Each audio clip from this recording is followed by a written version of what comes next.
अज्ञात्वा ते महत्वं यदिह निगदितं विश्वनाथ क्षमेधाः स्तोत्रं चैतत्सहस्रोत्तरमधिकतरं त्वत्प्रसादाय भूयात् द्वेधा नारायणीयं श्रुतिषु च जनुषा स्तुत्यता वर्णनेन स्पीदं लीलावतारै इदमिह कुरुताम् आयुरारोग्यसौख्यम्.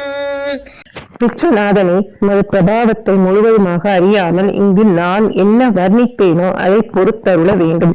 1000 ஸ்லோகங்களுக்கு சற்று அதிகம் அடங்கிய இந்த ஸ்தோத்திரம் உமது அனுகிரகத்திற்கு பாத்திரமாகட்டும். வேத பிரமாணமான லீலா அவதாரங்களின் துதிகளால் நன்கு வளர்ந்தது இந்த ஸ்தோத்திரம். இது இருவிதத்தில் நாராயணீயம் என அழைக்கப்படும். इति श्रीमन्नारायणीये श्रीकृष्ण भगवतः केशादि पादान्त वर्णनं सम्पूर्णम्. श्रीमन्नारायणीयं समाप्तम्.